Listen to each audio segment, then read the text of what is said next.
केला बेचने वाली चुड़ैल। एक बार की बात है, जादूपुर नाम के एक गांव में करतब दिखाती एक औरत एक रेड्डी के लिए गांव में आती है। आइए आइए मेहरबान कदरदान, खाइए रोहड़ा के ताजे ताजे केले। कभी खाए नहीं होंगे ऐसे केले, पीले पीले केले खाइए।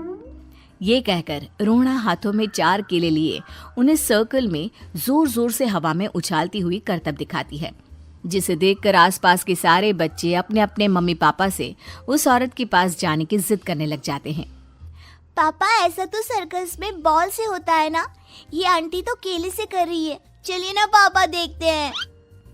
रोहड़ा एक पतली सी तार पर चलती हुई केलों से करतब दिखाती है। आते जाते सभी लोग बाहर रुककर उसके करतब देखते हैं और वाह वाही करते नहीं थकते। जैसे ही एक आदमी पास आकर उसे पैसे देने लग जाता है, तब वो कहती है, अरे नहीं नहीं साहब, मैं करतब तो बच्चों के मन को बहलाने के लिए करती हूँ।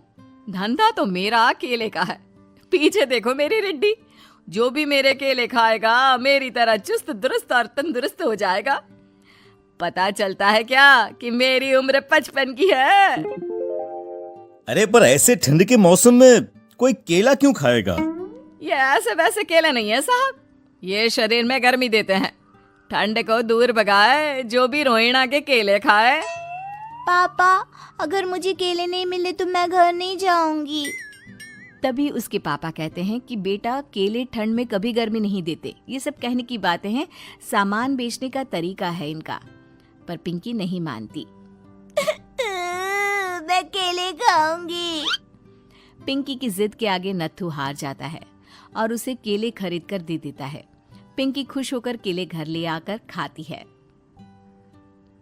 अब मैं भी करतब करूंगी, कितना मजा आएगा। जादुई केले। पिंकी पहला केला खत्म भी नहीं करती कि वो बेहोश हो जाती है। दूसरे केले से एक काला धुआं आता है और रोहड़ा चुड़ैल बनकर बाहर निकल आती है। मेरे भूतिया केले बच्चे न खाए, ऐसा हो ही नहीं सकता। जादूपुर वालों, कब तक बचोगे? आ गई हूं मैं रोहड़ा, जिसका कोई नहीं कर सकता सामना। रोहड़ा पिंकी को गोद में उठाकर काले धुएं में कहीं गायब हो जाती है। शाम के वक्त नत्थू घर लौटता है और पिंकी को घर में ना पाकर उसकी माँ से कहता है, माँ पिंकी कहाँ है? अरे बेटा, उसे तो तू सुबह करतब दिखाने ले गया था ना, फिर कहाँ वापस आए तुम दोनों? मुझे लगा तू उसे अपने साथ मंडी ले गया होगा। हे भगवान, मेरी बच्ची कहाँ गई? मैं उसे घर ही तो छोड़कर गया था माँ। नत्थू गांव के घर कोने में अपनी बेटी को ढूंढता है, पर उसे वो कहीं नहीं मिलती। परेशान होकर आखिर रो रो कर नत्थू हिम्मत हार कर घर लौट आता है।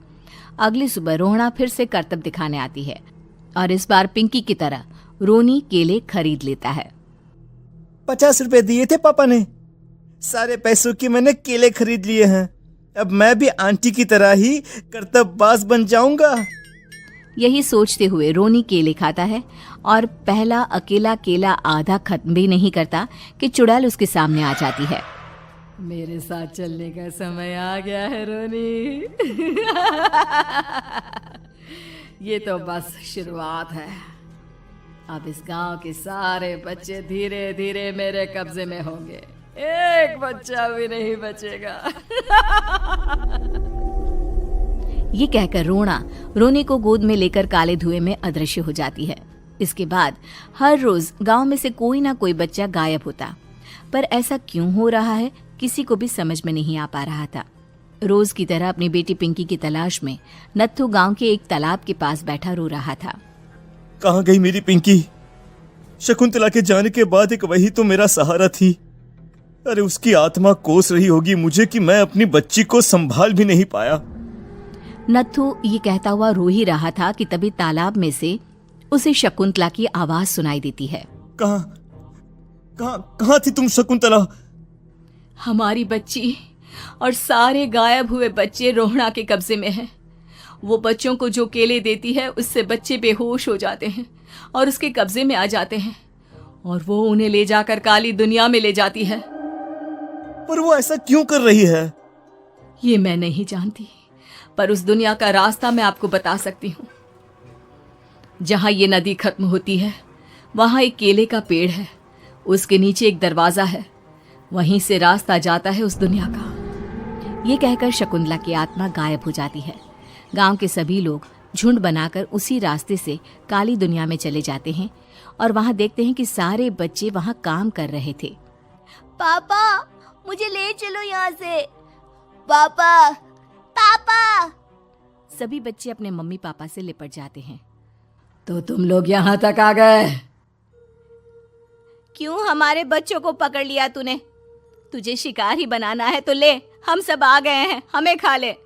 नहीं, मुझे बच्चे चाहिए, मेरे बच्चे के बदले तुम लोगों के बच्चे। क्या मतलब? मैं इसी गांव में रहने वाली एक औरत थी। केले की चोरी के इल्जाम में मेरे बेटे को गांव वालों ने इतना मारा कि वो मर गया। उसी दिन मैंने ठान लिया कि गांव वालों का भी वही हाल करूंगी। कुछ दिन बाद बेटे के चले जाने के दुख में मैं भी मर गई और मेरी भटकती आत्मा एक चुड़ैल बन गई। और फिर मैंने बदला लिया तुम सबके बच्चे छीनकर। बर्दाश्त नहीं कर पाए ना? सोचो मुझ पर क्या बीती होगी। हमें माफ कर दो रोना, पता नहीं ये किसकी गलती थी पर हम सभी माफी मांगते हैं। हमारी खुशियां लौटा दो, तुम भी तो एक माँ हो। गांव वालों की बात सुनकर रोना का मन पिघल जाता है और वो बच्चों को छोड़ देती है। उसके बाद काली दुनिया बच्चों के लिए जादुई दुनिया बन जाती है। अब कोई भी कभी भी वहां आ जा सकता था।